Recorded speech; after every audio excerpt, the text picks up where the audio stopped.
Hace algunos días en Japón se llevó a cabo una exhibición de Jujutsu Kaisen, en la cual hubo muchos comentarios de Gege sobre su obra e incluso respondió muchas preguntas y dudas que todos teníamos. Así que en esta ocasión les traemos parte de esas preguntas, comentarios y curiosidades, para aquellos amantes de los datos curiosos o para los metiches como yo. Por cierto, estos son comentarios de todo el manga, así que si no vas al corriente, ten por seguro que te vas a spoilear. Así que vamos con el video.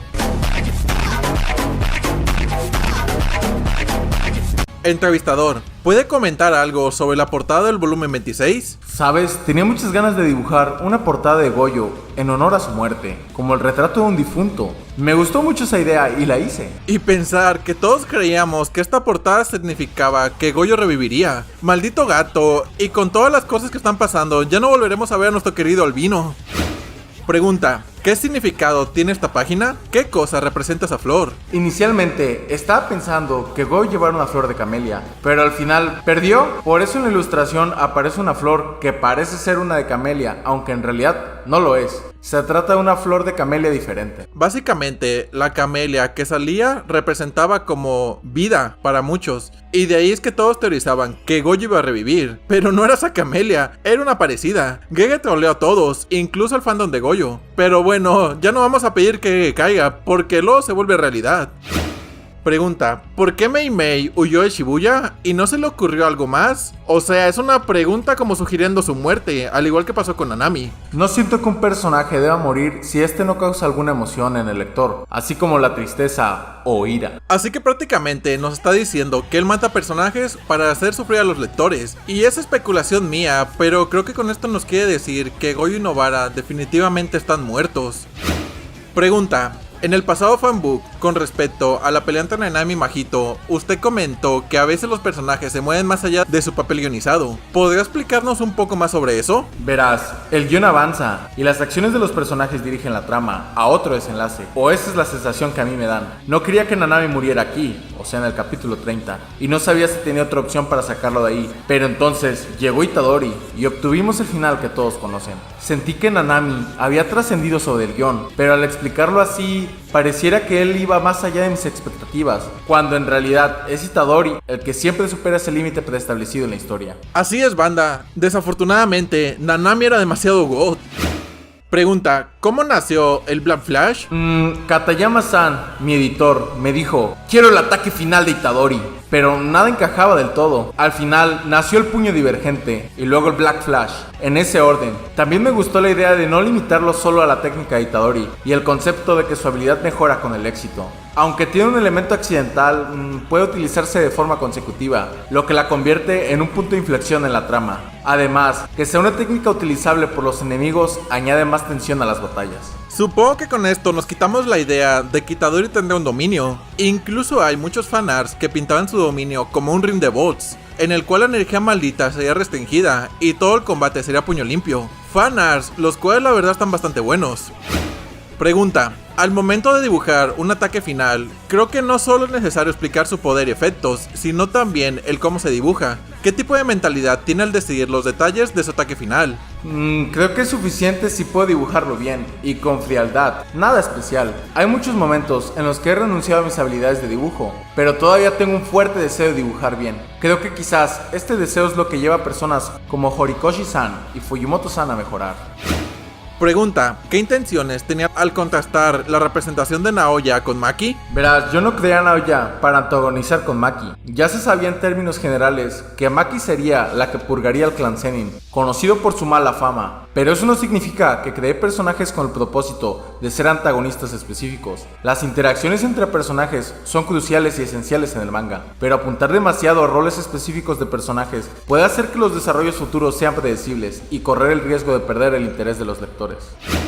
Pregunta, ¿qué tan detalladamente desarrolló los antecedentes y los diseños de los tres personajes principales en términos de su desarrollo de carácter? Yo tenía una idea general en mente, pero no me había decidido absolutamente todos los detalles hasta ese punto. Me da miedo decir demasiado y perder la capacidad de representar a los personajes de manera multifacética, pero también temo no decidir lo suficiente y perder coherencia en su desarrollo. Quiero encontrar un buen equilibrio a medida que avanzo. Por ejemplo, para Kugisaki, decidí su historia familiar y la historia de su madre madre y abuela antes de llegar a la escuela de hechicería. En cuanto a Itadori, hubo varias partes donde era necesario hacer preguntas como ¿para qué existían los dedos de Sukuna en la escuela? Así que pensé que en el peor de los casos debería estar preparado. Así que todo salió hasta el punto de que todo fue orquestado por Kenyaku. Y por último, Fushiguro, sabía que su arco de personaje se centraría en una batalla a muerte, así que aún le faltan cosas por ver. ¿Cómo? ¿O sea que a Megumi le falta desarrollo? No puede ser, prácticamente ya perdió todo. Lo único que se me ocurre es que de alguna forma lo logren salvar y al reaccionar, se dé cuenta de que él asesinó a todos sus amigos o conocidos. Algo así como cuando Itadori recobró el control en Shibuya.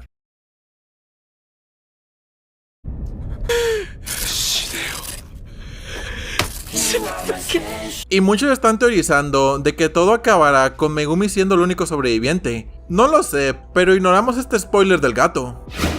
Pregunta: mirando en retrospectiva, ¿los acontecimientos del arco del juego del sacrificio tiene algún pensamiento? En retrospectiva, la verdad, lamento no haber integrado más las reglas añadidas en las batallas durante el arco del juego del sacrificio. Habíamos hablado de usar los puntos acumulados para añadir reglas durante las batallas, lo que podría cambiar la situación a favor de uno o de otro. Sin embargo, al final ninguna de estas ideas se utilizó en absoluto. Básicamente, este arco sí tenía bastante más potencial, pero fue muy desperdiciado. Al final, como mangaka, si no tienes bien planeado las cosas desde antes, este tipo de situaciones siempre pasan. Pero con el plot twist de Sukuna, creo que fue lo mejor para cambiar de arco. Creo que lo más ideal sería que retome ideas luego del arco actual. Pregunta: en Jujutsu Kaisen 0, Yuta era el personaje principal, pero en la serie principal de Jujutsu Kaisen no fue presentado por un tiempo, mientras que Gojo estuvo en primer plano. ¿Esto era necesario para encaminar la serie? ¿Tenía algún tipo de certeza sobre esto? El plan era que Gojo guiara a Yuji y lo introdujera a los miembros de la escuela. Gojo era necesario como mentor en la historia. Antes de la serialización de Jujutsu Kaisen, recibí consejos del editor a cargo, Katayama-san, quien me sugirió: ¿no sería más sencillo Shinokotsu? Y yo pensé que era una buena idea, así que no presenté a Yuta al principio de la historia. Cuando decidí no presentar a Yuta de inmediato, decidí posicionar a Jujutsu Kaisen 0, el cual había sido serializado en la Jump Giga, más como un trabajo mítico desde la perspectiva de la serie principal Jujutsu Kaisen. Por otro lado, no había opción de dejar fuera a Gojo, no al menos al principio, ya que sería como tener My Hero Academia sin All Might.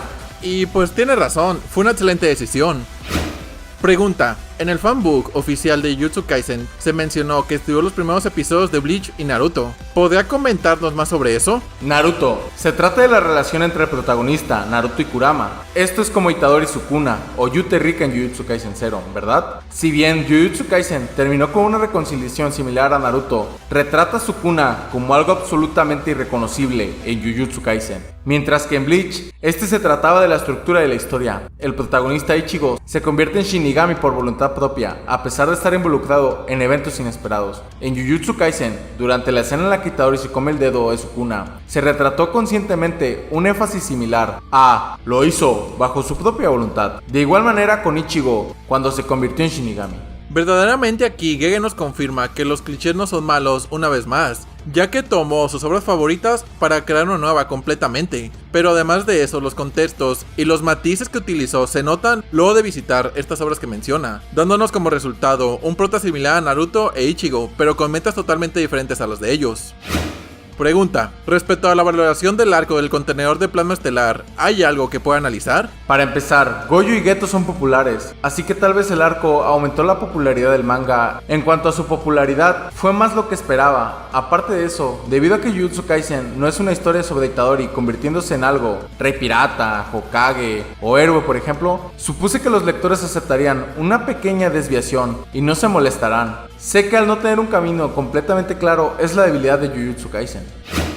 Pregunta: si el arco del juego del sacrificio hubiera adaptado hipotéticamente algo así como un arco de torneo, ¿qué cree que habría cambiado? Ahora lamento no haber convertido el juego del sacrificio en un arco estilo torneo. Al introducir nuevos personajes, quería crear emoción, contando historias paralelas para cada personaje por adelantado. Algo como ¿cuándo aparecerán? ¿Qué sucederá si pelean? Y ¡oh! Este personaje aparece en este momento. Si el juego de sacrificio hubiera adoptado un formato de torneo, creo que la historia habría sido mucho más clara y personajes como Tsukumi y Kurusu podrían haber tenido un papel más destacado. Además, podría haber permitido la incorporación del arco de la liberación de Gojo también. No me lo creo, fue un cliché que sí me hubiera gustado ver en este manga, ya que si bien es algo que obviamente vemos en todos los mangas shonen de peleas, Aquí no hubo nada de eso. Mendigo Gege, ojalá Sukuna arme su propio torneo y pierda como Cell. Pregunta: ¿algún comentario sobre la escena de Rick en el acuario de Okinawa viendo a los peces? Esa escena fue para mostrar la sensación de que Riko era ajena al mundo. Ella estaba experimentando por primera vez este tipo de entorno. Hasta el momento, estas son las preguntas de las que tenemos traducción. Sin embargo, hay muchos comentarios extra de Gege que nos dio a conocer, y estos son algunos de ellos. Sobre esta ilustración de Maki Mai, la inspiración para la doble página color de Maki Mai viene de esta imagen del dúo japonés comediante Downtown. El diseño de Fushiguro Toji está inspirado en el físico de Jason Statham, el cual es un gran actor que domina muchas artes marciales. Vaya que este eligió un gran ejemplo para su personaje. Originalmente, Gege ya había planeado que Geto le dijera a Goyo las siguientes palabras: mátame si quieres, no me importa si tú eres quien me mata, solo sé cuidadoso de no matar a nadie más además de mí. Esto haría referencia en el arco de Shibuya, donde Kenyaku le menciona a Yogo que Goyo es menos peligroso cuando está rodeado de gente, pero después fue cambiado a mátame si quieres. Esto también tendría un significado. Yuji no es la clase de protagonista que aspire a ser algo como Hokage o Rey Pirata. Originalmente, Megumi iba a ser el protagonista, e hizo el primer borrador con él como protagonista, y Sukumi apareciendo en el capítulo también. Sin embargo, descartó la idea porque no le convenció. Yuji originalmente iba a ser el coprotagonista con una relación de parentesco algo lejana a Sukuna. Y bueno, esto último se quedó en la obra, siendo prácticamente Sukuna el tío de Yuji. En esta misma versión, Shoso originalmente mataría a Yuji y pasaría a ser el enemigo de Megumi. Tras finalizar Jujutsu Kaisen 0, Gege decidió quitar al personaje de Yuta para poder tener más libertad en el guión. Nunca lo consideró como un potencial protagonista para la serie principal, pues ya se había desarrollado por completo y era demasiado fuerte. También consideró meterlo como posible maestro, pero su editor le recomendó quitarlo mejor por completo y hacer que regresara en un futuro. Consideró también quitar a Goyo, pero al ser el maestro de Yuji, Megumi no pudo hacerlo. Sería como quitar al Mai de Boku no Hero Academia. Originalmente, Nanami sería el villano del arco de Junpei. Sería un usuario maldito cansado de su vida de oficina. Geto era un impostor desde el primer capítulo, ya que había muerto en Jujutsu Kaisen 0. Sin embargo, Tsukumo Yuki era otra candidata para el cuerpo manipulado por Kenyaku. Gege ya conocía el destino de Nanami en Shibuya antes de iniciar el arco. Gege ya sabía que Nobara terminaría teniendo ese momento con Itadori en Shibuya. El grupo de Geto murió durante la pelea de Sukuna y Yogo. Gege priorizó el juego del sacrificio como un arco de rescate de Goyo, en vez de un arco de torneo. Dice que viéndolo en retrospectiva, hubiera preferido hacerlo un arco de torneo. Gege hubiera deseado darle más protagonismo a Tsumiki y a las reglas del juego del sacrificio, y considera eso como una falta de su parte. Por lo menos le agrada que Tsumiki y Yuji se hayan conocido. Kashimo originalmente sería un psicópata que se había unido al juego con el único objetivo de matar. Gege considera que su arte es bueno bajo poca presión, pero a veces siente que no complace las expectativas de todos. También dice que dibuja mejor las portadas de la Young cuando no tiene tantas obligaciones. Conclusión: Gege realmente tiene buenas ideas o varias ideas interesantes, pero creo que estas solo se ven así después de conocer la historia tal y como la conocemos ahora. Por otro lado, si este quisiera hacer mundos paralelos, creo que le iría bastante bien. Además podría traernos universos más desgarradores que el actual. O si él quisiera con un final feliz. Como sea, aquí hay muchas ideas para fanfic bastante interesantes. Por nuestra parte sería todo, pero ¿crees que sería más interesante ver a Megumi de protagonista o a Nanami como villano? O quizá un torneo con los personajes de Jujutsu Kaisen. Puedes dejarlo en los comentarios. También posiblemente continúe saliendo más información sobre este evento, así que si quieres que te hagamos otro video sobre esto o una segunda parte, puedes dejar en los comentarios. Y hasta aquí este video. Recuerda que si te gustó puedes dejar tu like y suscribirte, eso nos ayudaría muchísimo.